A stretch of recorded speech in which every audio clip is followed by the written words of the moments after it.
sing ngopeni nganti tumeka saiki. Assalamualaikum warahmatullahi wabarakatuh. Rahayu, rahayu, rahayu Sagong Dumadi. Rahayu, rahayu kamardikan. Sedulurku dimanapun panjenengan berada, semoga dalam keadaan sehat, sukses selalu buat sedulurku dimanapun panjenengan berada.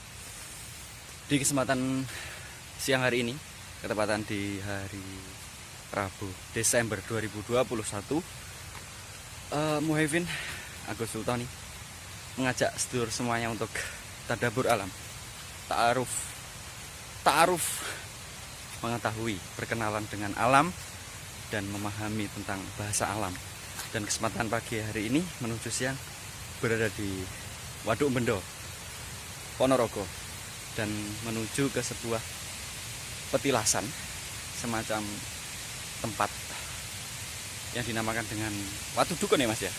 Watu Dukun, di sini ada Watu Dukun yang merupakan salah satu secara strategis geografis, ini letaknya paling tinggi di antara bukit-bukit yang berada di sekitar Waduk Bendo, dan di bukit tersebut ada sebuah watu, dan kita akan mencoba menjelaskan secara bahasa spiritual religius bersama.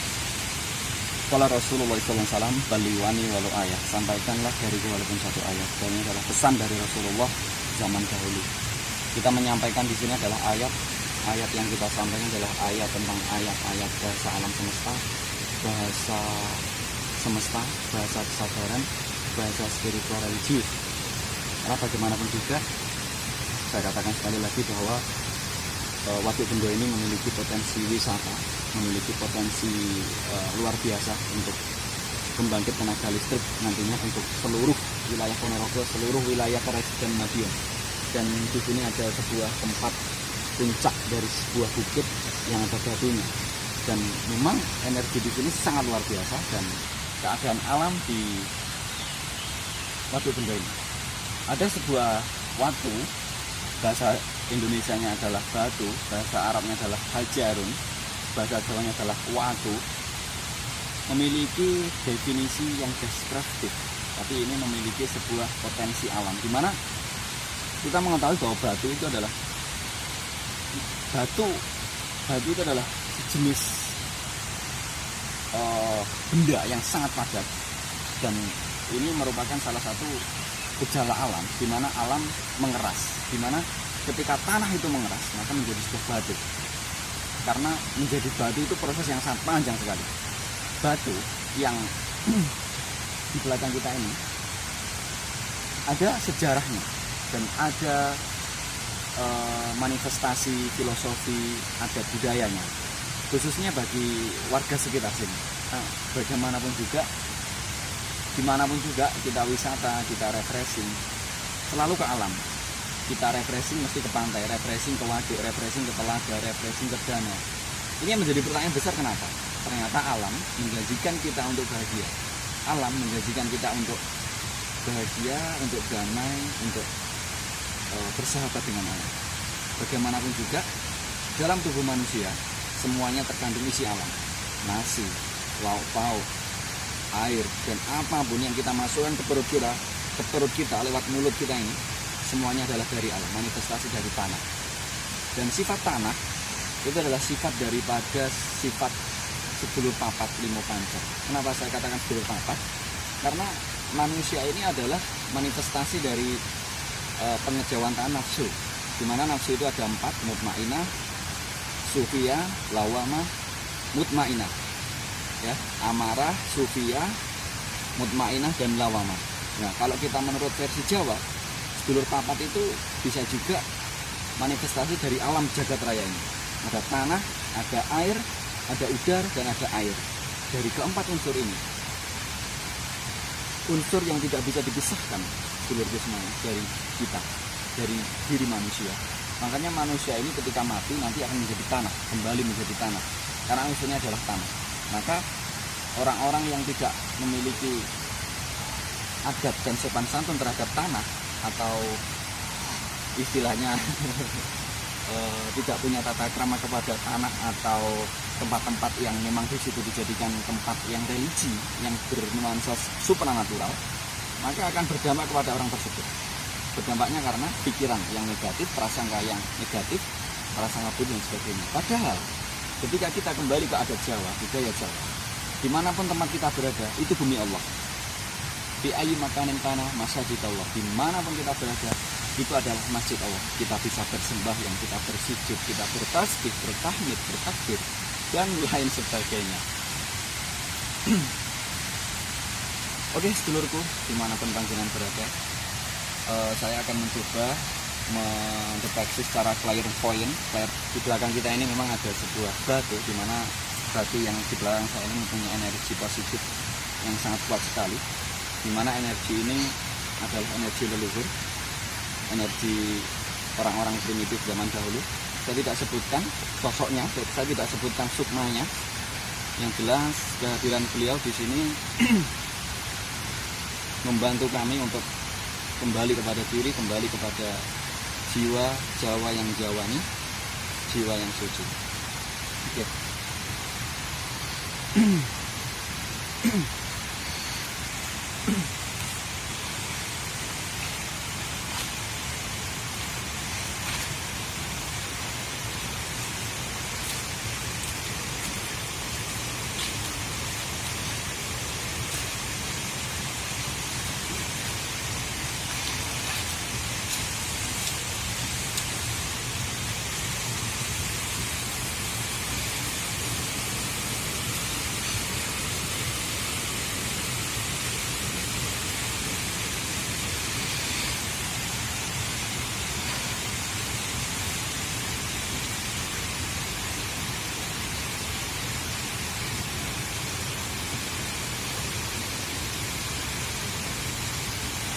Oke, sedulurku dimanapun panjenengan berada,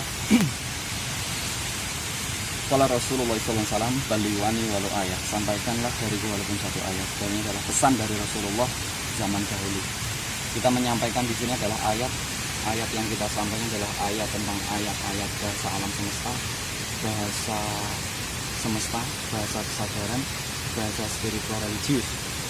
Karena bagaimanapun juga, saya katakan sekali lagi bahwa Waduk Bendo ini memiliki potensi wisata, memiliki potensi luar biasa untuk pembangkit tenaga listrik nantinya untuk seluruh wilayah Ponorogo, seluruh wilayah Kerajaan Madiun. Dan di sini ada sebuah tempat puncak dari sebuah bukit yang ada batunya. Dan memang energi di sini sangat luar biasa. Dan saya sampaikan sedikit mengenai batu ini. Batu ini memang secara bentuk fisik memang biasa. Tapi secara bentuk astral projection, di sini ada beberapa sasmita gaib, beberapa pesan-pesan gaib yang bisa kita sampaikan ke pemirsa semuanya, ke sedulur semuanya, bahwa Hajar Aswad yang ada di Mekah itu juga batu, dan fondasi rumah kita juga batu. Sesuatu hal yang tidak terlihat tapi menguatkan, begitulah sifat batu. Dan batu memang zaman dulu digunakan sebagai alat untuk potensi untuk menghasilkan energi. Makanya batu ini memegang prinsip utama dalam pembangunan apapun, dalam estetika kesenian apapun, kesenian budaya, kesenian hastakarya, kesenian infrastruktur dan lain sebagainya. Memang batu memegang prinsip utama. Nah, kembali ke masa lalu bahwa batu yang ada di samping kiri saya ini luar biasa.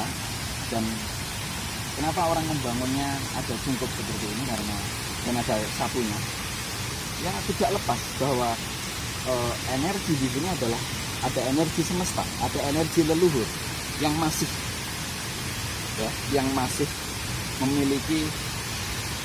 memiliki energi, memiliki pusaran energi yang berkaitan dengan Waduk Bendo. Jadi energi di sini masih ada berkaitan dengan Waduk Bendo seperti itu.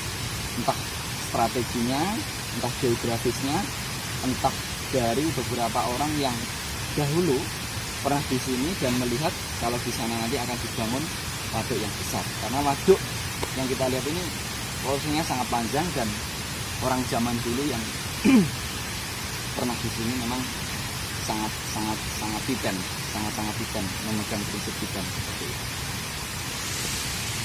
Oke, sedulurku semuanya dimanapun kalian berada, mungkin itu yang dapat saya sampaikan dari beberapa misteri dan juga bahasa alam yang bisa kita tangkap di sini.